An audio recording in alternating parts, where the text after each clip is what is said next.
The red warning light flashed 3 times before Carol Winters noticed it. She had been staring at the same data charts for 6 hours, and her eyes burned from lack of sleep. The Pluto listening station wasn't known for excitement. Most days passed with nothing but the background noise of space, until now. Carol sat up straight and adjusted her thick-framed glasses. "That's weird," she whispered to herself in the empty monitoring room. The station only needed 2 people per shift, and her partner Joe had left to get coffee 10 minutes ago. The signal pulsed again on her screen. It didn't look like anything in their database. Carol had worked at the Deep Space Monitoring Station for 7 years, and she knew all the usual space noises, the radio bursts from distant stars, the echoes of human satellites, the cosmic background radiation that never stopped. This was something new. "Hey, Joe!" she called out, not taking her eyes off the screen. "Get back here!" The signal came in waves. It had a pattern to it. Not random, but not like any human code either. Carol's fingers flew across the keyboard trying to trace its origin. Joe rushed in, coffee splashing from his mug onto his blue uniform shirt. "What is it?" "Look at this." Carol pointed at the main screen. "It's coming from Tau Ceti. That's almost 12 light years away." Joe put down his coffee and leaned closer. His eyes widened. "Holy cow. Is it artificial?" Carol nodded. "I think so. No natural phenomenon makes patterns like this. I'm calling Frank." Frank Miller was the station supervisor, a former military man with 20 years of experience in space communications. He arrived 3 minutes later looking like he had just rolled out of bed, his gray hair sticking up on one side. "Show me," he said simply. Carol pulled up the signal pattern on the main display. It started exactly 43 minutes ago. The pattern repeats every 6 minutes, and it's getting stronger. Frank's face grew serious as he studied the data. "Run it through SETI protocols." The search for extraterrestrial intelligence protocols were designed decades ago for this exact moment. First contact with alien signals. Most people thought they would never be used. The computer hummed as it processed the strange waves. "No.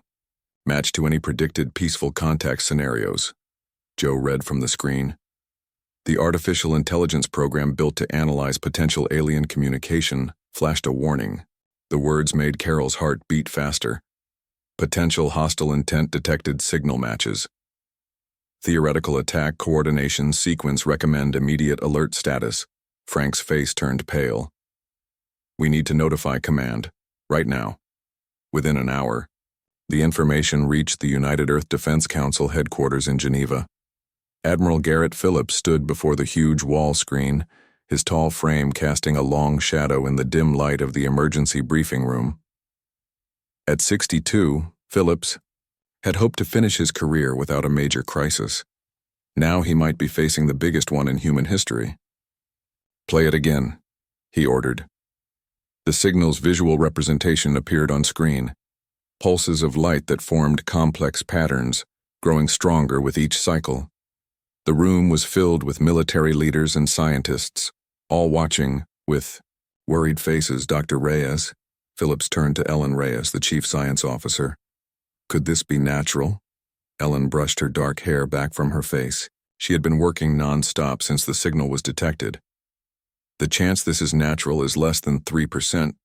The signal contains mathematical sequences that couldn't happen by accident.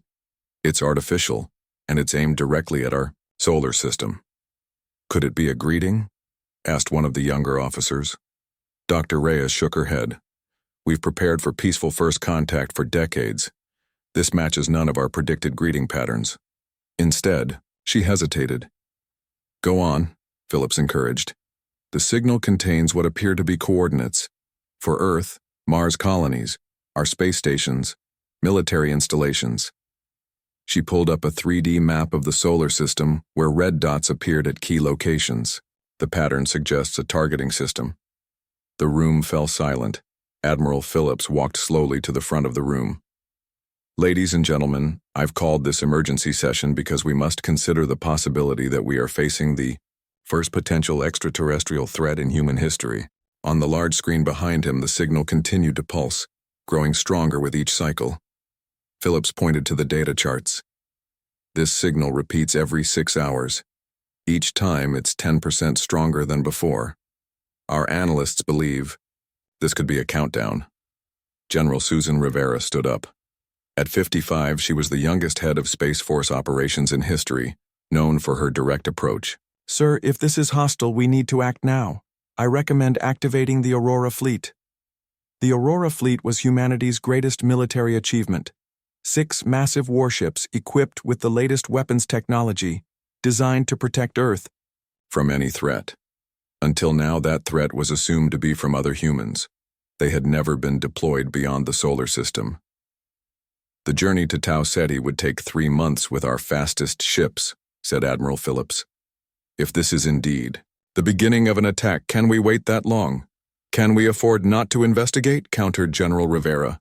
If we wait until they arrive here, whatever they are, it might be too late. Dr. Reyes cleared her throat. Sir, I must point out that we could be misinterpreting the signal. Without more data, Phillips raised his hand. I understand the risks of misinterpretation, Doctor, but I must weigh those against the risk to Earth's population. If there's even a small chance this is a hostile action, we must be prepared.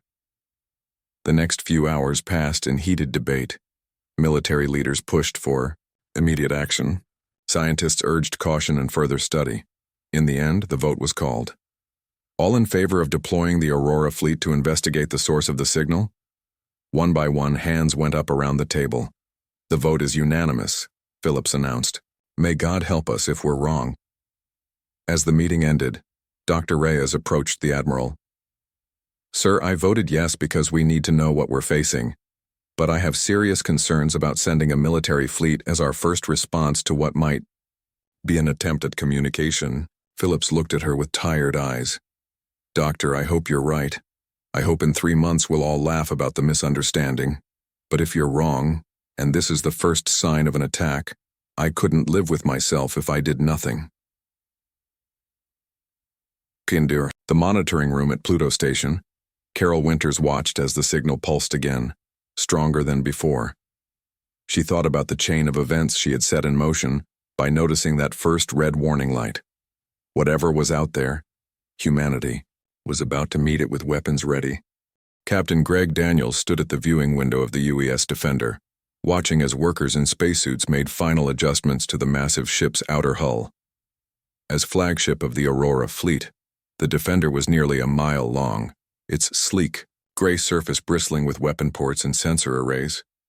5 other warships floated nearby, each being prepared for the longest journey humans had ever attempted. Impressive, isn't it? Said a voice behind him. Greg turned to see Lieutenant Commander Samantha Blackwell, the fleet's tactical officer. Sam was short but strong, with close-cropped blonde hair and sharp blue eyes that missed nothing. She had been the top graduate at the Space Force Academy 3 years running. Impressive and terrifying, Greg answered honestly. We're about to take 6 warships beyond our solar system based on a signal we don't fully understand. Sam nodded, her face serious. Better safe than sorry, Captain. If whatever sent that signal is hostile, we need to meet it before it reaches Earth. Greg had commanded the Defender for 5 years, but never in actual combat. The ship had been built after the last Earth conflict, the water wars that had finally pushed humanity to form the United Earth Government. The Aurora Fleet existed as a deterrent, not an attack force. Until now. Senior officers to Briefing Room 3, announced the ship's communication system. Greg straightened his dark blue uniform. Let's go find out exactly what we're flying into. The briefing room was already full when they arrived. Military officers in blue uniforms mixed with civilian specialists in white lab coats. At the front of the room, a holographic display showed the Tau Ceti system, 12 light-years from Earth. Ladies and gentlemen, Greg began, his deep voice cutting through the murmurs. In 48 hours, we depart on humanity's first mission beyond our solar system. I need everyone clear on our objectives. He nodded to Dr. Kevin Nguyen, the fleet's chief xenobiologist. Kevin was in his 50s, with streaks of gray in his black hair and lines of worry on his face. He stood and faced the room. The signal continues to broadcast from Tau Ceti, Kevin explained, pointing to the holographic star system. It repeats every 6 hours, growing stronger each time. We now have 28 cycles recorded. And we're still certain it's artificial? Asked Sam. Absolutely, Kevin confirmed. No natural phenomenon creates patterns this complex. What's troubling is the content. He pressed a button, and the signal appeared as a series of pulses. Our AI analyzes this as containing coordinates for Earth, Mars, and our major space stations. That's why Command believes it could be targeting data for an attack. Greg studied the pattern. Our orders are clear. We are to proceed to Tau Ceti, locate the source of the signal, and determine if it represents a threat to Earth. If hostile intent is confirmed, we are authorized to take preemptive action. You mean destroy the source, said Dr. Nguyen quietly. Greg met his eyes. If necessary, yes, I hope it doesn't come to that. Lieutenant Olivia Carter, the communications officer, raised her hand. She was the youngest senior officer, only 28, with dark skin and thoughtful brown eyes. Sir, what if we're misinterpreting the signal? What if it's a greeting or a request for help? That's why we have you and Dr. Nguyen on this mission. Lieutenant, Greg replied. We need to be prepared for any scenario. Our primary goal is contact and understanding. Force is the last option. Back on Earth, news of the alien signal had leaked to the public. Some people panicked, emptying grocery, stores, and filling bomb shelters. Others celebrated in the streets, excited about proof of alien life. Military recruitment centers were flooded with volunteers wanting to defend Earth. Professor Alan White, a leading astrobiologist at Oxford University, appeared on news programs around the world. With his wild gray hair and kind eyes, he looked more like a friendly grandfather than a scientist. We're making a terrible mistake, he told a BBC interviewer. Sending battleships as our first response to an unknown signal shows fear, not wisdom. We cannot assume hostile intent based on a signal we barely understand. This could be a greeting, a warning about some natural phenomenon, or even a distress call. The interviewer leaned forward. But government sources say the signal contains targeting data for Earth. Shouldn't we protect ourselves? Coordinates don't automatically mean targets, White insisted. If I send you my address, am I targeting your house for destruction, or inviting you over for dinner? Despite these concerns, the Aurora fleet's mission moved forward. The day of launch arrived with clear skies over the Kennedy Space Center in Florida.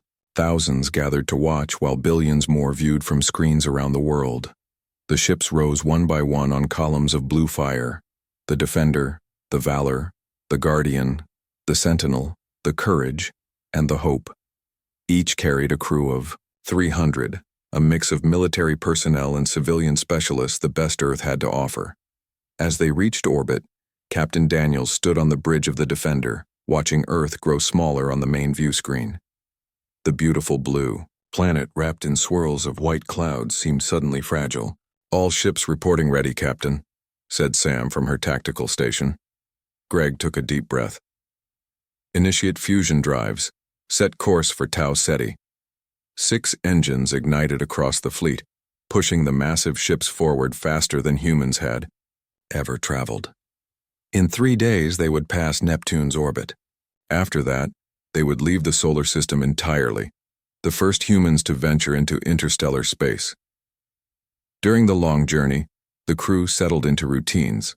They trained, studied, and prepared for every possible scenario they might face. But in quiet moments, many found themselves wondering about what waited for them at journey's end. In her small cabin, Lieutenant Carter continued analyzing the signal during her off hours. Something about the pattern bothered her. One evening, 3 weeks into the journey, she requested a meeting with the captain. Sir, I've been reviewing the signal with a different approach, she explained, showing him her datapad. If we adjust our translation matrix to account for potential differences in mathematical base systems, Greg looked at the new pattern that appeared on the screen. What am I seeing, Lieutenant? There's a rhythm to the message that doesn't make sense for a targeting system, she said excitedly. There are irregularities, repetitions that increase and then break down. It's almost like what? Greg asked. Like someone trying different ways to be understood when the first attempt fails, said Dr. Nguyen, who had joined them. That's common in theoretical first contact scenarios. They try one approach, wait for a response, then try another. You're saying this could be communication, not targeting? Greg asked. Kevin nodded slowly. It's possible. The repetition with increasing strength could be a sign of urgency, not aggression. Greg frowned at the data. They were already a month into their journey, too committed to turn back. Keep working on it. I want options besides blowing something up when we arrive. As they passed the halfway point of their journey, the signal suddenly changed. The crew gathered on the bridge as Lieutenant Carter displayed the new pattern. It's weaker now, she pointed out. And the structure has shifted. Some elements are breaking down. Dr. Nguyen studied the new pattern. If this was a person communicating, I'd say they were getting tired or running out of time. Captain Daniels looked at the stars on the view screen, still 2 months away from their destination. Whatever's out there, he said quietly. I hope we're not too late to understand them. Tau Ceti system, approaching outer boundary, announced the navigation officer. After 3 months of travel through the empty darkness of space, the Aurora fleet had reached its destination. The bridge of the UES Defender was silent as everyone stared at the main view screen. A yellow star, not unlike Earth's sun, shone in the center, surrounded by several planets.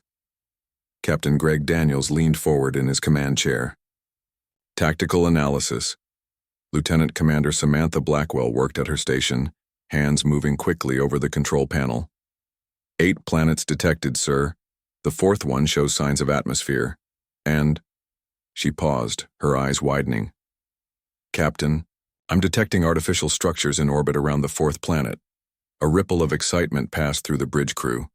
Despite months of preparation, the reality of finding actual alien technology hit them all at once. Put it on screen, Greg ordered, his voice steady despite his racing heart. The view screen zoomed in, showing a planet with swirling clouds and blue oceans. Around it orbited what appeared to be satellites and space stations.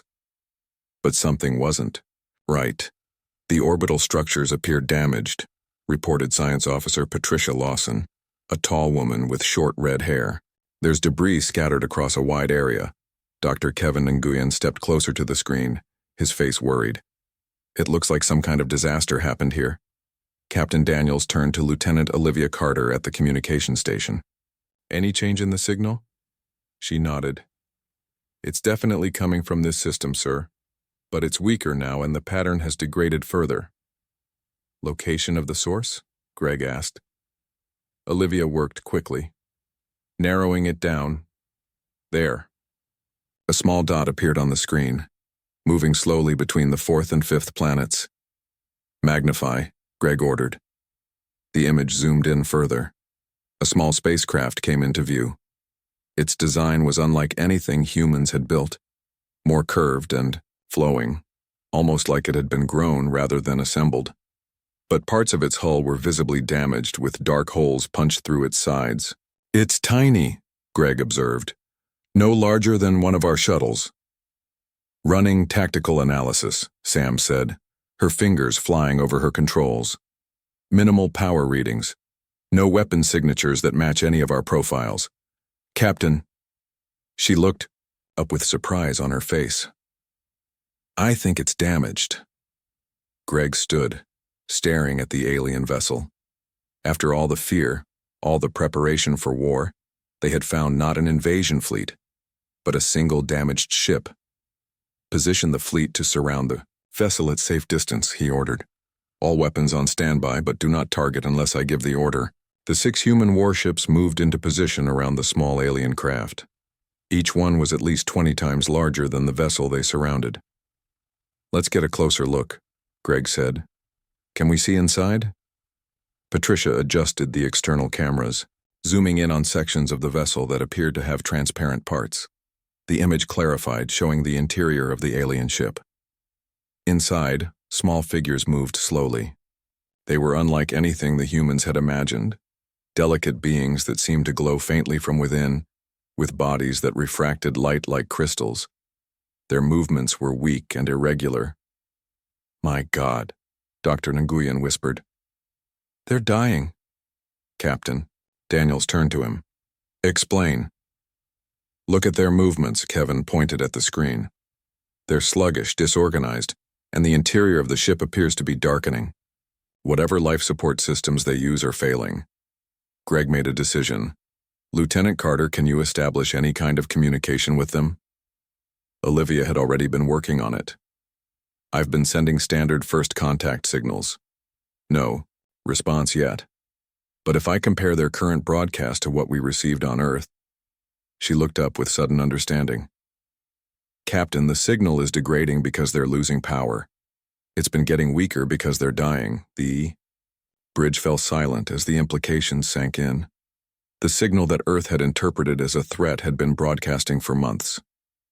Whatever disaster had befallen these aliens had happened long ago, and they had been crying out for help ever since. Dr. Nguyen, work with Lieutenant Carter, Greg ordered. I want to know exactly what that signal says, not our interpretation, what they are actually trying to tell us. For the next 6 hours, the team worked frantically to decode the alien message. The other 5 ships of the Aurora fleet maintained their positions, weapons still on standby, but not targeting. Finally, Dr. Nguyen and Lieutenant Carter requested to see the captain. We've got it, Kevin said, his face showing both relief and horror. It wasn't an attack coordination signal, Captain. It was a distress call. Olivia pulled up the translation on the main screen. They sent mathematical patterns first, trying to establish a common language. Then they sent these. Images appeared showing a solar flare erupting from a star, followed by planets with destroyed atmospheres. A solar disaster, Kevin explained. A massive gamma ray burst from their star. It destroyed the atmosphere of their home world. Olivia continued.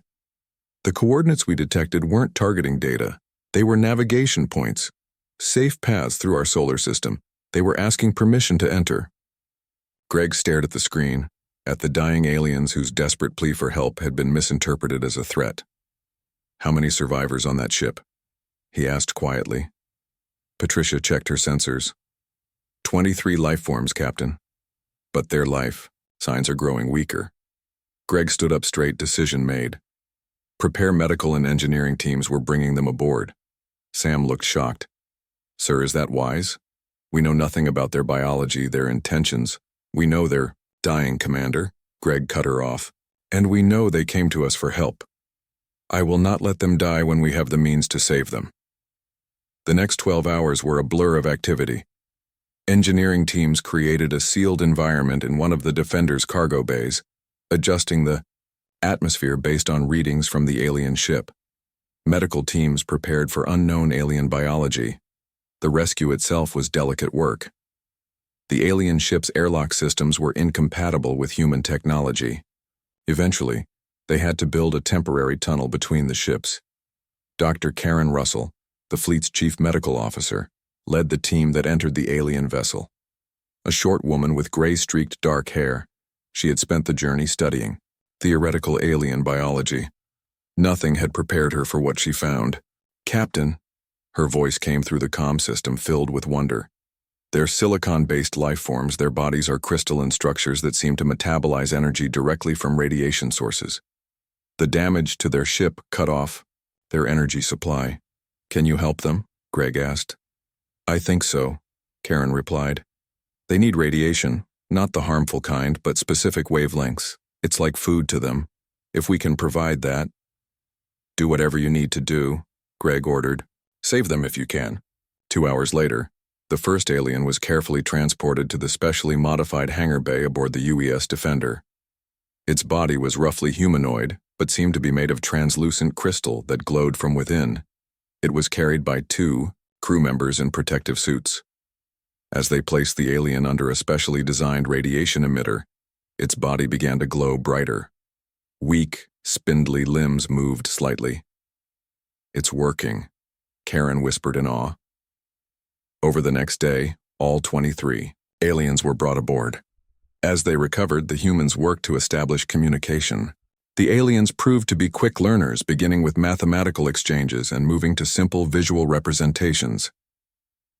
Captain Daniels stood in the observation room above the cargo bay, watching humans and aliens cautiously interact below. Lieutenant Commander Blackwell joined him, I keep thinking, she said quietly, about what would have happened if we'd opened fire when we first saw them. Greg nodded solemnly. We came ready for war, Sam.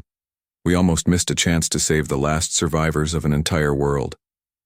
How do we explain to them that we came to fight? She asked. Greg watched as an alien reached out a crystalline hand toward Dr. Nguyen, who carefully extended his own in return. We don't, he decided. What matters is what we do now. Dr. Karen Russell hadn't slept in 36 hours. Her eyes burned as she checked the readings on her tablet again. The modified cargo bay of the UES Defender had been transformed into an alien habitat in record time. Special radiation emitters hung from the ceiling, bathing the area in a soft purple glow that the crystalline aliens seemed to absorb directly through their translucent bodies. How are they doing? Captain Greg Daniels asked as he entered the observation area above the bay. Karen pushed her tired hair back from her face. Better than I expected. Their physiology is fascinating, Captain. They're silicon-based life forms, not carbon-based like us. They metabolize energy directly from radiation sources. Below them, the aliens moved with increasing strength. Their bodies, which had seemed dull and lifeless when first brought aboard, now glowed with inner light that shifted in colors from blue to purple.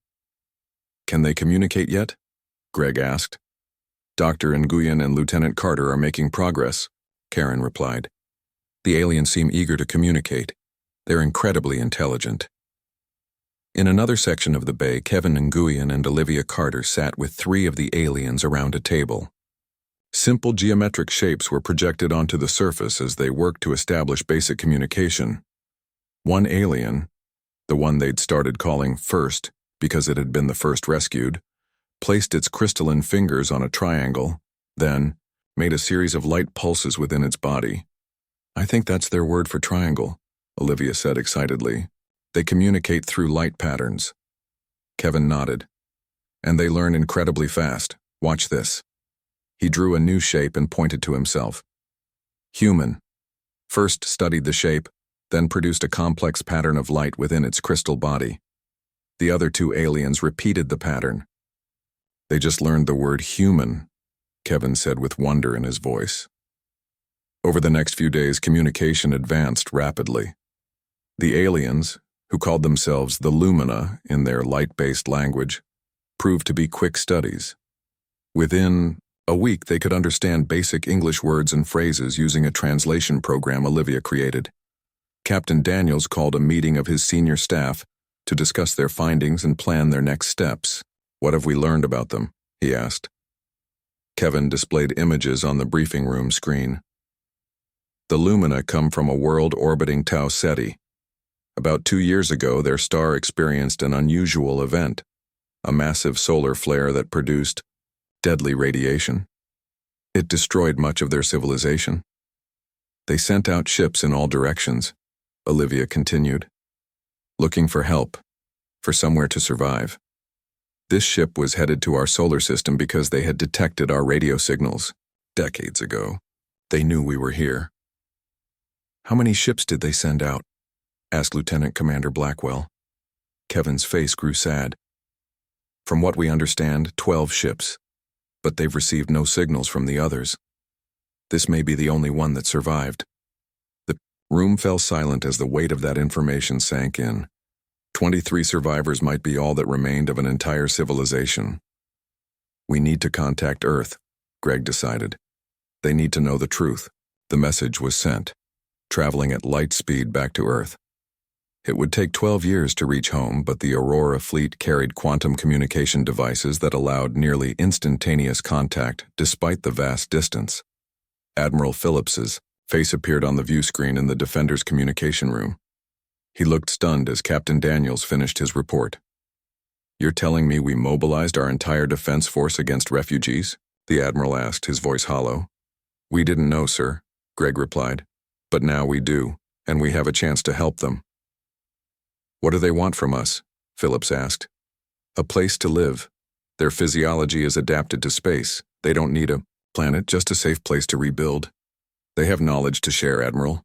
Their understanding of radiation technology, energy systems, stellar physics, it's far beyond ours. The next days were filled with long-distance negotiations. On Earth, the news of the rescue spread quickly. The initial reaction was mixed. Relief that war had been averted, embarrassment over the misunderstanding, and wonder at the discovery of intelligent alien life. Admiral Phillips faced difficult questions from the Defense Council and world media. He stood at a podium before flashing cameras, looking tired but determined. "Yes, we made an incorrect assumption," he admitted. "We interpreted a cry for help as a potential attack. But when the Aurora fleet discovered the truth, they immediately changed their mission from defense to rescue. That flexibility, that humanity, is what we should be proud of today." Back on the Defender, the Lumina were growing stronger.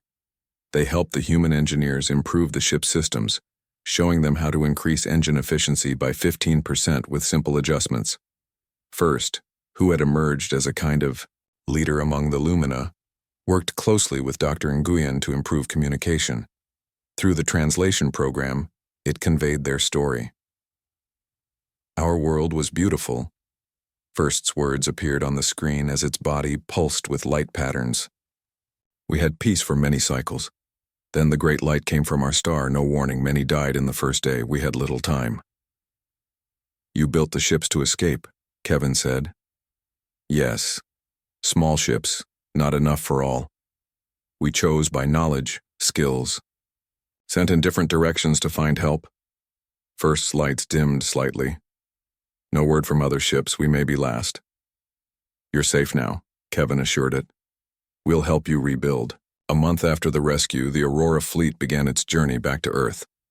The Lumina ship, too damaged to make the trip, was taken aboard the UES Courage, the second largest vessel in the fleet. Before departure, Captain Daniels received new orders from Earth. He gathered his crew to announce them. The Defense Council, in agreement with the United Nations, has granted the Lumina permission to establish a permanent settlement in our solar system, he told them.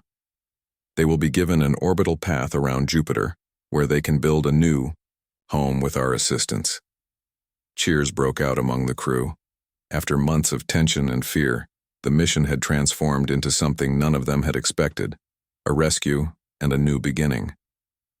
During the journey home, the Lumina continued to share their knowledge. They helped improve the fleet's propulsion systems, cutting the return trip to just under 2 months. Their understanding of stellar physics helped human scientists develop early warning systems for solar flares that could protect Earth's electronic infrastructure. As they approached the outer edges of the solar system, First requested to speak with Captain Daniels privately. "We have gift," it communicated through the translator, "for humans who saved us." "You've already given us valuable knowledge," Greg replied. First's crystal body pulsed with bright colors. "More important gift: star maps." A display appeared, showing dozens of star systems near Earth, places we visited, places with life, friends waiting. Greg stared at the map in amazement. "You've met other intelligent species?" "Yes, many friends among stars. Now you can meet too." In his final log entry before the Aurora fleet entered Earth orbit, Captain Daniels reflected on their mission. "We departed Earth ready for war, but discovered a greater purpose among the stars. The Lumina have lost their world, but they've found allies in humanity. And we've learned a crucial lesson for our future among the stars. In the vast darkness between stars, it's not our weapons that will ensure our survival, but our ability to recognize a cry for help, even when it comes in a form we don't understand at first. The Lumina's gift of star maps shows us we're not alone in this galaxy. There are friends waiting for us out there, if we approach with open hands instead of closed fists." The Aurora fleet arrived at Earth not as conquering heroes but as ambassadors of a new age of interstellar cooperation. And the signal that once caused fear now served as a reminder that in space, as on Earth, our greatest strength lies in extending a hand rather than raising a weapon.